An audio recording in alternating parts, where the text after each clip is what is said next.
Governor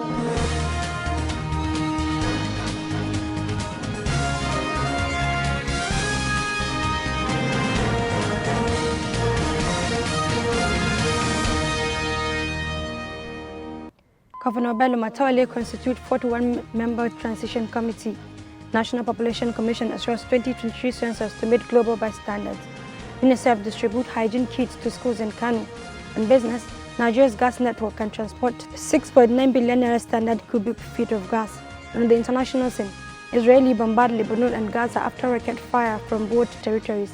And on sport, Nigeria drops a latest FIFA ranking. Hello, welcome to Standard Voice Television News Channel. I'm Fawzi Ibrahim.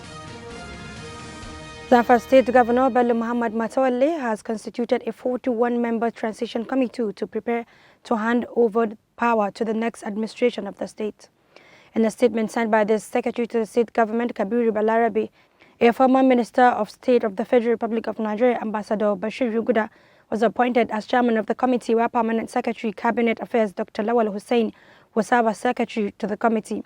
The committee comprises representatives from different MDAs, including the State Head of Civil Service, serving permanent secretaries, members of the State Executive Council, and legislators from the State House of Assembly, local government sole administrators, known career directors general, as well as chieftains of the All Progressive Congress in the states. The Commissioner of Police Zamfara State Command, CP Kolo Yusuf, has decorated 7 newly promoted senior police officers. The promoted officers include 1 Chief Superintendent of Police who was promoted to Assistant Commissioner of Police and 6 Superintendent of Police who were promoted to the rank of Chief Superintendent of Police. Speaking at the ceremonial event, the Commissioner congratulated the promoted officers on behalf of the Inspector General of Police, Usman Alkali Baba. The National Population Commission has assured Nigerians that the 2023 census will meet global best standards. The assurance came from the NPC Federal Commissioner in charge of Katsina State, Bala Banye, during the inauguration of the State Census Publicity Committee for the 2023 Population and Housing Census. Mr. Bala said, indeed, the event marked another major milestone in the Commission's journey toward the successful conduct of the 2023 census to generate evidence-based demographic data for development planning purposes. He said the comprehensive vision of the 2023 census is to produce not only accurate, reliable, and acceptable census data, but also inclusive and user-friendly data that will be used by all segments of society for development planning and critical programmed interventions. The Katsina State Police Command has banned the annual Tashir festive during the month of Ramadan in the state. In a letter signed by the Public Relations Officer of the command, SP Gambo Isa, alleged that some criminal elements want to take advantage of the season to cause instability in the state. The command warned parents to watch their word, as any found disguising under Tashir to commit a crime will be arrested and dealt with by the extant law of the state. The United Nations Children's Fund has distributed menstrual hygiene kit, safe school supplies, mathematics texts and reading textbooks to 60 schools in Kano State. Flagging of the distribution, the Chief of UNICEF office in Kano, Mr. Rahama Rihud Muhammad Farah, said the safety supplies were part of the support to the government to make schools safe. Mr. Rahama said the menstrual hygiene kits were to help address the need of adolescent schoolgirls, which keeps many out of school.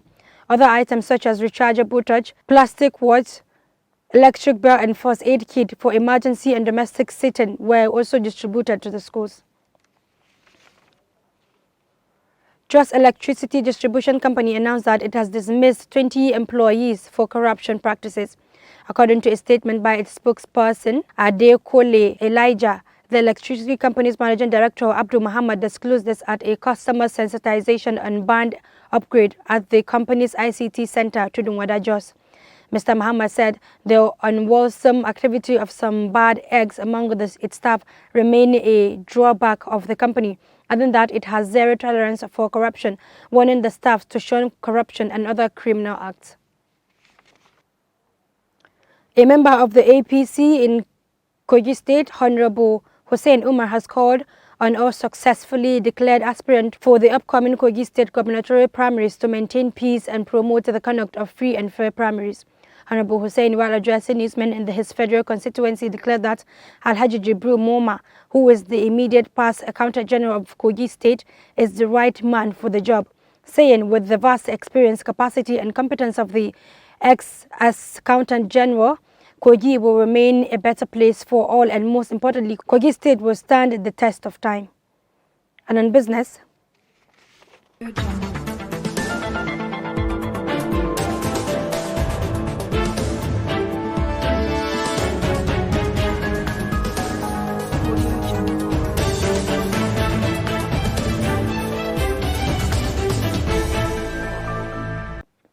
the Nigerian National Petroleum Company Limited said Nigeria's domestic gas infrastructure network has the capacity to transport 6.9 billion standard cubic feet of gas to support power generation and gas-based industries. The Group Chief Executive Officer Malam Mele Kyari made this known in Abuja at the 2023 edition of the Olaimbiri Lecture Series and Energy Forum. Malam Kyari said Nigeria's huge investment in gas infrastructure depends on the growing natural gas resources, thus supporting the national aspiration to create Africa's biggest industry hub powered by the low-carbon energy. And on the international scene,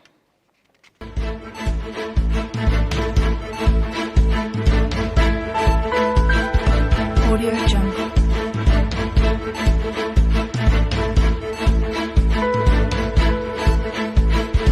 Audio Jungle.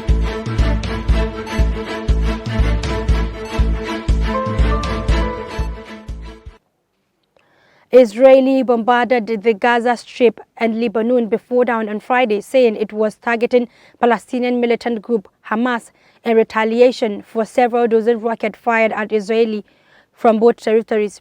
It was the biggest salvo fired from Lebanon since Israeli fought a devastating 34-day war with Iran-backed militant group Hezbollah in 2006, and the first time Israeli has confirmed an attack by Lebanon's territory since April 2022.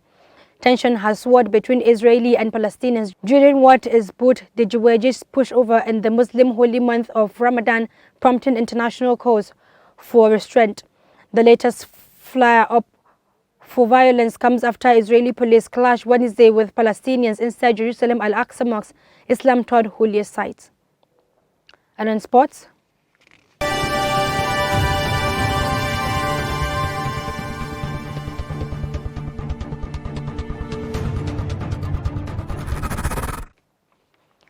Nigeria has dropped 5 places in the latest FIFA Man ranking of the month of February. The Super Eagles, who were ranked 35th in the ranking released in December, dropped 14 points to 40th. The Eagles' drop in the ranking was largely due to their poor performance in the recently Africa Cup of Nations qualifier against lowly rated Guinea-Bissau in the month under review. FIFA last announced the ranking for men on December 22, 2022, with the Eagles finishing the year in 35th position after losing one step. That has been the news from Standard Voice Television. To end the news, here's a recap of the major headlines. Governor BELLO MATAWALLE constitute 41-member transition committee. National Population Commission assures 2023 census to meet global best standards. UNICEF distribute hygiene kits to schools in Kano. In business, Nigeria's gas network can transport 6.9 billion standard cubic feet of gas. On the international scene, Israeli bombard Lebanon and Gaza after rocket fire from both territories. And in sport, Nigeria drops a latest FIFA ranking. That's the news. Thanks for watching. I'm Ibrahim. Do have a nice day.